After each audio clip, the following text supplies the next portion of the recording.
Boy fucking howdy, that was a season! Half of one, of Death Battle. It had exactly 8 episodes, and the mid-season finale was Excalibur vs. Raiden. These are just indisputable facts, and you will believe me. I'm gonna rank them, which is what the title of this video says. I know, what a plot twist. Let's just get to it. Today, please welcome Mr. Beast! Bobblefeet vs. John Yalcha is an episode of Death Battle. I made that joke already, but if they're not gonna be funny, then neither will I. This episode sure does indeed feature a predator of the Yalcha species. His name is John Yalcha. That is my takeaway. I liked that some things look nice. I like some of the fighting. I like Boba Fett's arm doing this thing from this show I haven't watched, but I'm sure that is very good. I'm not particularly a fan of really much. I think the fight is overall a bit lackluster. I think John Yalcha, while being portrayed completely brain dead, is a blessing for making the character charming in the context I put him in. Certainly is not as smart as I think is necessary for the fight to be a bit better than it is. I didn't talk about the track in my review, but I also don't particularly care for it. It's not awful, not at all. But you basically can't hear it in the fight, or at least I never really noticed it. It's definitely a case where it basically was just ambient noise. It's fine on its own. It's fine on its own, though. Also, why is the self-destruct orange? It's famously blue. That's the look of it. That's the one thing generally consistent with every Predator. But I guess John Yalcha is too much of an adorable dumpling to play by the rules of coloration, and he is not a fan of one of the most popular colors and would rather use an underdog of the color popularity circuit. I know some people are going to be like, it's just a color, why are you so upset? I mean, like, if Luke Skywalker walked out with a purple lightsaber, I mean, it'd be like the same thing. The blue is kind of an iconic color for the self-destruct. Anyway, Biffweed is currently listening to me type this. He is confused, and hopefully that means you are too. Yeah? What's the difference? Magic crystals! Zatanna featuring Wanda is an episode of Death Battle that isn't half bad. I know it's like near the bottom of the list, but it's decent, yeah. I have very little new to say on the episode. I think it's still got major problems, but some really good stuff. Zatanna is amazing. I don't think I mentioned the trans rights universe. That was cool, I like that. The Superman punch, I always forget it's there, but I love that I forget it, because when it happens, I'm like, that's amazing. And while I don't really care for the music that much, I think that triumphant music that plays after Superman punches Wanda is amazing. Like, that is where the music syncs up with the fight the best for me. This episode generally does give me little to say though. Ironic, given the fact that Zatanna's magic is primarily using her mouth to never shut the fuck up. And while I will say that I loved Zatanna's portrayal in this episode, maybe people shouldn't be acting like she was the pinnacle of existence. She's great. But that one guy who said they wanted to give her a career-ending pregnancy, please stop, she is just pixels. You can't fuck pixels. I think. I've honestly never tried, but sadly I'm certain someone has. He can lift over 1 million tons, move at supersonic speeds. This means he can travel at least 350 trillion miles per hour, or over 500,000 times the speed of light, a feat more than 100 billion times faster than light, nearly 300 quadrillion times the speed of light, over 2.6 billion times the speed of light. If he's moving within blink time, Thor would be over 70 quadrillion times faster! Thor got faster. That's my biggest takeaway from the episode. Am I joking? I might be joking. I don't know. I quite like how this episode looks visually, which I'll say that I could say that for basically every episode this season, so it's more of an accolade to the totality of the season, as opposed to this specific episode. But even then, this episode manages to look really good at times, even within the context of the rest of the season. The action is really fast and fluid, but I'm not a big fan of the choreography or pacing of the battle. I just think it looks nice. As chronicled very well by that weird car that sometimes speaks about versus matchups once a fortnight, the pacing is kinda shank, and what happens is a bit shite. Frankly, the best part of this battle is the ending. I'm not stoked about Thor's stupid fucking line, his shitty fucking God Blast, and Vegeta's strange pitch black key effect, but you know what? The final flash is amazing. Lanny's vocal delivery of the final flash is amazing, and Thor coming out of it completely fucked up but still going is so raw. He also made a Vegeta sandwich with Mjolnir, which is interesting, but I wouldn't eat it. I have also come to really love Princess of Pride. It's one of my favorite tracks this season, and if anyone's wondering, yes, Viking metal is a genre. Recommendations would be Corpiclani and Ensiferum. I don't actually know if it's pronounced Ensiferum or Ensiferum, but it's really good. I'm Manny, and I'll be researching The death-dealing techno-organic ninja Excalibur. I'm Chelsea, and I'll be researching Raiden from Metal Gear! I can't believe Death Battle did 2 episodes in a row where a returning child soldier character who is heavily armored and uses both a sword that is portrayed as cutting through anything, along with a funny stick, gets into a 3D episode battle against someone who is not a character as much as they are a vague class of thing compositing a bunch of other weaponry and shit together, in a fight that ends up in a big explosion and results in a lot of expensive fails that will cost a pretty penny. Yeah, my opinion on Raiden vs. Excalibur remains about as the same as it was in the review, that I wrote literally right before writing this segment of the ranking. I mean, what am I supposed to say that's new beyond bringing up that Raiden whipped out the funny stick in those specific words? Funny stick.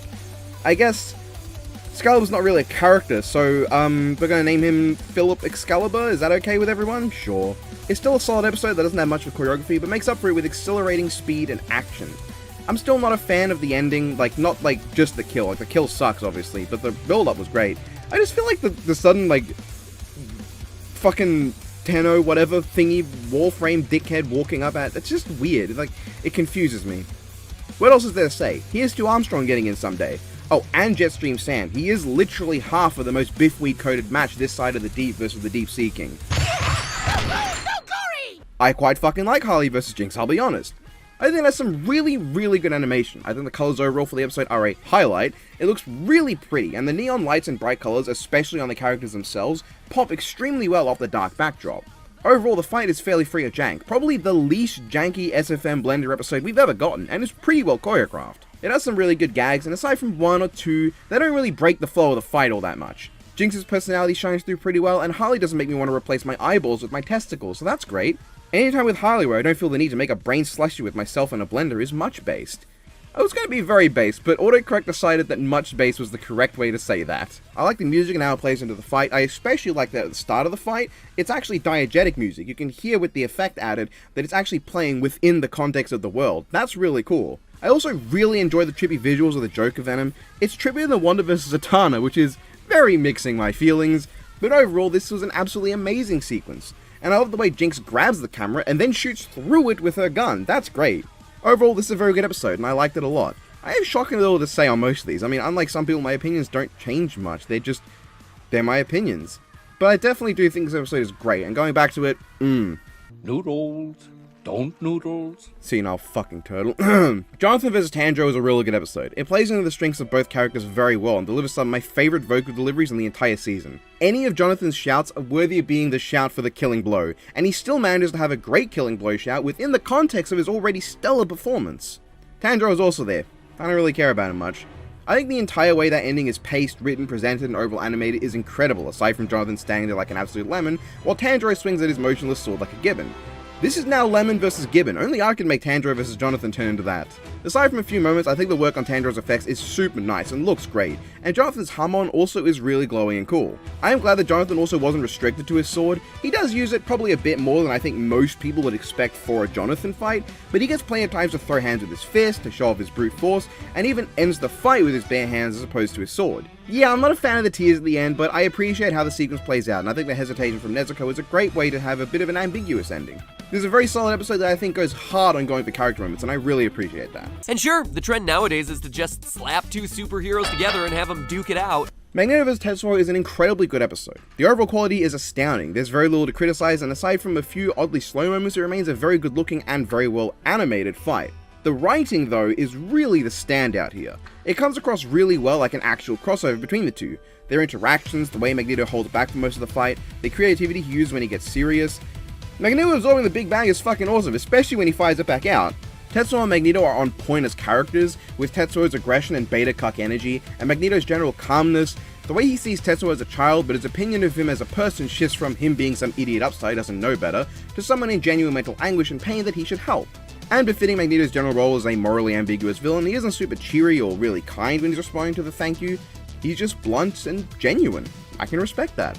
Everything is done here expertly, and more character-driven episodes are definitely something I look forward to in the future, because while obviously the power sets and trading of abilities and weird Tetsuo mutation are certainly helping to drive the episode's animation forward, it's the way the episode conveys character and make sure anyone who's watching this who's invested at least in Magneto and Tetsuo are getting the characters they like in that fight. That's like one of the main things I love about Versus. The ability to really have characters who would never interact and expand on how they would. The dialogue they have and the sort of banter they'd have with one another in general, just the dynamic they got going on. Obviously choreography matters, but if I really wanted to see nothing but a cool Magneto fight, there's decades of content I can have for that. If I wanted to see Tetsuo mutate into a disgusting blob baby, I just watch or read Akira. But it's these specific interactions unique to this episode. This is what I love. It's something you'd only get from unofficial crossovers like these, because real crossovers don't usually happen between most franchises. I love this episode. It's great. You'll be a first by the time this battle ends, the only Superman who will never see his son again. Omni-Man vs. Homelander is such a good episode, and I say that in spite of its problem. And I want to say I absolutely understand the criticisms, the good ones at least. People wanted more of a fight. They wanted to see Omni-Man and Homelander really have a scrap. They wanted more gore, more violence. I get it. And you know what? To an extent, I agree. I think that would have been good. At least I think, for the way this fight is written, having Homelander actually hurting Omni-Man would have been nice. Like, if there's very few punches that made contact actually affected Nolan, the focus would feel more on Nolan actually knowing how to fight as the main advantage, over just Nolan having everything. It would have been a bit better if John had done a modicum of damage to Nolan with his few hits, because he really doesn't do much but make his ears red and his eyes red. Very little damage happens to Omni-Man here. And I think if the focus was going to be Nolan's an actual fighter, while John isn't, then having their stats be relatively similar in the fight would have been a bit better for conveying that sort of dynamic there. At the same time, I really like what we got. This is a case where I recognize the flaws, I understand people's problems, I get it, but personally I'm able to look past it. The writing for this episode is great. I think the opening is genuinely phenomenal and the best setup we've ever had in any episode, period. Now, I think there are others that are also extremely good, either ones that are basically perfect for the specific matchup, like Hulk vs. Doomsday, where honestly anything more is a bit unnecessary and wouldn't be worth it for the characters and the dynamic they have, or ones that I think have a good sense of ambiguity to them that play well into the matchup, like Jack vs. Afro. And there are also episodes in general that have amazing setups, like Snake vs. Sam, and honestly to a lesser extent, even Bucky vs. Jason. But I think this is the best. It takes the cake. It ate it too. Blah blah blah blah blah. What the hell was that sound? Now what new do I have to say? Well, I have recently actually sat down and properly watched Invincible, and personally I loved it. I could go on a while about how much I enjoyed Invincible, and when comparing it to The Boys I could write like an essay on where they excel in different areas. The Boys is a series that really works as a commentary on a lot of things while having a heavily satirical schlock comedy aspect that makes it entertaining.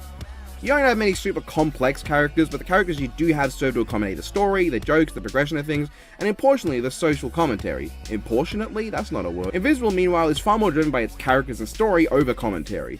It does have something to say about superhero media, but it's not as heavy. It's really just that superhero business would be a gory one and not as fantastical as it may seem in media. Aside from that, the show is really focused on the characters of Mark, Nolan, and of course the goated Alan the Alien. In that regard, I enjoy it more, but I also think there's a lot of reason to think comparison is almost unfair, as they're really focusing on different things despite the superficial similarities. Which I guess represents this matchup as a whole now, doesn't it? But for the episode, watching Invincible made me appreciate Nolan's portrayal more. His voice was on point, his mannerisms are great with the Triangle Fury and the immediate response to the threats to Mark. After all, even after Nolan had gone Viltrumite in the show, he clearly still cared about Mark's well-being outside of a few moments, namely when he was angry with Mark. It goes to show that Nolan did always love his son, but his Viltrumite nature meant he was willing to go to and accept further lengths to punish his son than when necessary. But that's more so still talking about Invincible and how good it is. The fight overall though did really get better for me now that I love Nolan as a character. He's great and I felt like I got to see him here. The death is also great, with a shockingly viscerous amount of gore that really spoke to me. Is that a problem? Should I be concerned? I love this kill and how well it humiliates Homelander, and not in a spiteful way to the character, but in a way that makes sense for the character. Also, Diabolical Invincible Me is such a good track in spite of the kind of shit name. It really captures the sound of that song that plays when Omni-Man kills the Flaxons. I don't know the name of the song, but honestly, I think Diabolical Invincible Me is better anyway. The ending especially is so powerful. The vocals remain just as soft as before really, but the extra percussion and the heavy instrumentation makes it feel so much more powerful. It really does capture the feeling of Nolan. When he's serious, he doesn't change his voice, he's just as calm and cold as before. It's his actions that change. He didn't scream and shout at the Flaxons, he was still calm. He just showed off how annoyed he was with them.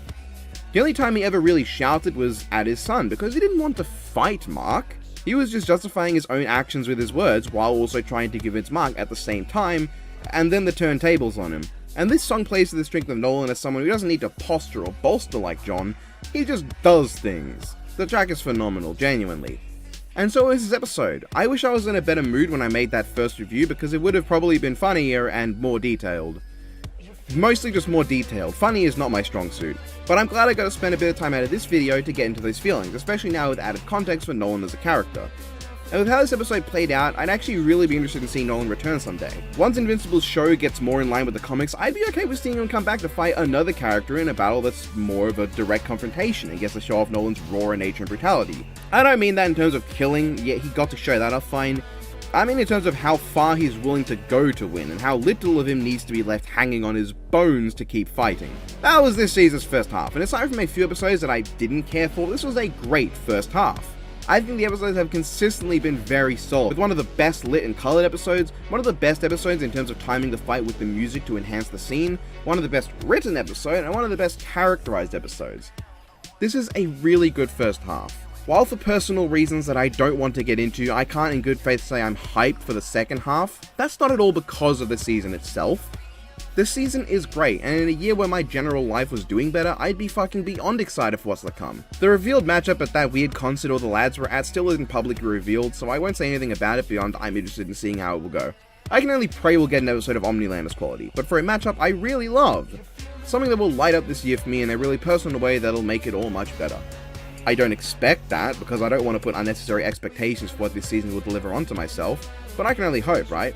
That was my ranking, and I hope you all enjoyed this video. I hope you all enjoyed Biffweed's ranking, linked in the description and end card, and most importantly, I hope you have all been enjoying this season's Death Battle as much as I have. Remember, I may seem critical and criticize episodes of my reviews, but it's coming from a place of love. That critical eye is what got me to see all the intricacies of Invincible's writing and really appreciate the show. It's not a negative thing. And I really do love Death Battle, and I'm quite interested in seeing what's going to be coming next for this banger of a season.